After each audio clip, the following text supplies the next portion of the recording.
Sudut antara garis dan garis seperti yang tampak pada diagram, garis AC dengan garis OG, kemudian sudut antaranya yang berwarna biru. Sedangkan sudut antara garis dan bidang, garisnya adalah AH, bidangnya adalah BDHF. Sudut yang akan dibicarakan nanti adalah yang berwarna biru.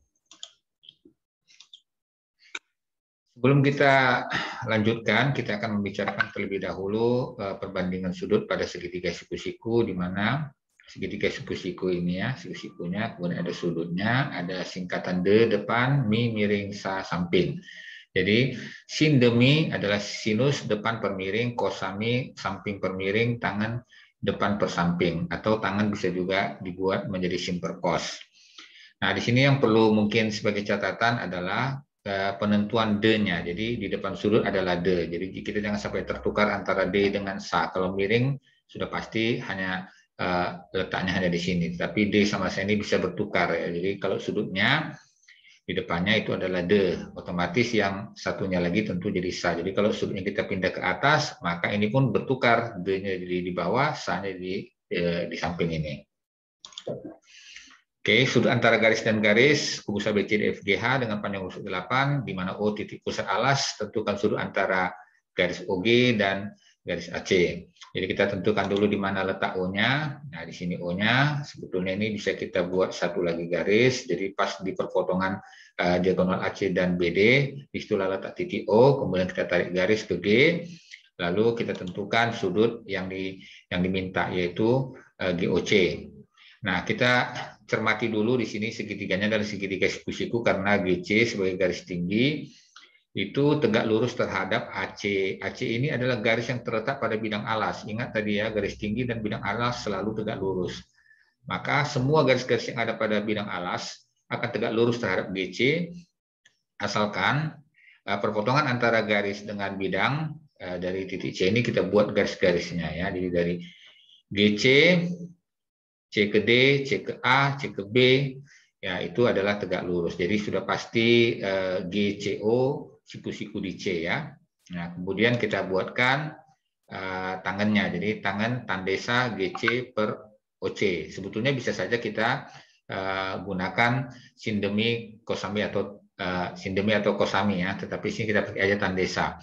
Nah, GC-nya adalah 8 sesuai dengan pernyataan di atas 8 cm, kemudian OC-nya hanya setengah dari diagonal sisinya, yaitu AC 8 akar 2 R akar 2, jadi 4 akar 2 lah dia. Kemudian 8 per 4 akar 2 disanakan jadi akar 2, kemudian kita mau cari sudut GOC-nya, kita gunakan tan inverse ya, tan inverse akar 2, kita gunakan kalkulator, kita dapatkan 54,7 derajat. Kemudian AOG ada juga satu lagi sudut besar, ya kita dapatkan 125,3 ini datang dari, kita ingat bahwasanya AC adalah garis lurus. Berarti kalau dia garis lurus, dia dua sudut ini bersuplemen atau berjumlah 180. Jadi 180 kurang yang biru, kurang 54,7, itulah 125,3 derajat. Jadi yang kecil kita sebut sudut lancip dan yang besar kita sebut dengan sudut tumpul.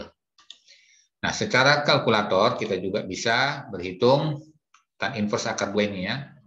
Kita cobakan tan inverse akar 2, kita gunakan tan inverse, ini dia. Kemudian akar 2, ya kita lihat hasilnya 54,7 ya, 54,7 derajat. Nah ini dia tadi 54,7. Oke, demikian untuk penyelesaian soal 1, jadi ada dua sudutnya ya, yang besar dan yang kecil. Kemudian sebelum sampai ke soal 2, kita akan membicarakan dulu segitiga sembarang ABC, sudut antara B dan C itu kita sebut theta, kemudian kita akan membentuk aturan kosinusnya. Jadi untuk membentuk aturan kosinus ini, kita harus dimulai dari sudut dulu. Jadi sudut ini kita buat jadi kosinus theta, di depan sudut kita buat jadi A kuadrat sama dengan titik-titik kosinus theta. Lalu B dan C yang belum dipakai, kita susunlah dia, B kuadrat tambah C kuadrat kurang 2BC. Jadi selalu pakai kurang. Sedangkan untuk aturan sinus kita hanya membandingkan rusuk dengan sudutnya. Jadi A per sin alfa, B per sin beta, C per sin gamma. Soal 2. Tentukan sudut antara garis AH dengan BDHF jika kubusnya memiliki panjang 8 cm. Jadi pertama kali BDHF ini kita anggap ini sebagai tanah, jadi dia terletak seperti ABCD. Nah, jadi kemudian titik A ini kita jatuhkan ke tanah. Berarti jatuhnya akan tegak lurus terhadap tanah. Seperti ini, berwarna merah, akan tegak lurus terhadap tanah. Nah, kalau kita panjangkan, kita buat dulu simbolnya. Kalau kita panjangkan, dia akan menembus sampai ke titik C. Berarti AC adalah diagonal sisinya. Kemudian perpotongannya kita sebut dengan bidang tadi adalah titik O, lalu titik O kita hubungkan ke ujung garis yang lain. Sehingga kita dapatkanlah sudut AHO. Itulah sudut yang akan kita cari. Berikut, kita cari dulu OH-nya. OH itu bisa kita gunakan DH dan DO, karena dia juga segitiga siku-siku di D ya. Ingat tadi HD ini adalah garis tinggi, DO adalah garis pada bidang alas ya. Jadi semua garis pada bidang alas akan tegak lurus terhadap garis DH-nya ya. Oke, jadi DH-nya 8, DO-nya hanya separuh, berarti 4 akar 2, 16 kali 2, 32, tambah 64, 96, akar 96 itu 4 akar 6. Kemudian kita susunlah aturan kosinusnya ya. Menyusun aturan kosinus harus dari sudut. Jadi sudut AHO dulu kita susun, kemudian AO-nya di depan sudut, ini dia. Barulah sisanya si AH dan si HO kita susun seperti ini ya. Kuadrat tambah kuadrat kurang 2 kali AH kali OH. Nah, kemudian min ini semua kita pindahkan ke kiri, ini kita pindahkan ke kanan. Berarti AH kuadrat tambah OH kuadrat kurang AO kuadrat. Kemudian ini tadi yang ada di sini nempel, kita pindah ke kanan jadi di bawah. Tinggal kita substitusi masuk berapa AH-nya. AH adalah diagonal sisi, jadi R akar 2, 8 akar 2 kuadrat. Sedangkan OH, ini sudah kita cari 4 akar 6. Kemudian AO hanya separuhnya AC, berarti 4 akar 2. Lalu kita AH, ini OH, kita ambil aja. Kita hitung 64 kali 2 128, 16 kali 6 36, 16 kali 6 96, 16 kali 2 32, ini 2 kali 8 16 kali 4 64, kemudian akar 2 dengan akar 6 jadi akar 12. Penjumlahan atas atau pengurangannya adalah 192, yang bawah masih tetap, tetapi yang bawah kita 192 dengan 64 kita coret, tinggal 3, akar 12-nya kita pecah menjadi 2 akar 3. Kemudian kita rasionalkan kali akar 3 per akar 3, demikianlah kita dapat setengah akar 3 untuk kosinusnya. Nah, karena ini sudut istimewa, kita tidak perlu menggunakan kalkulator, kita langsung dapat 30 derajat. Oke, itulah dia. Jadi hanya ada satu sudut.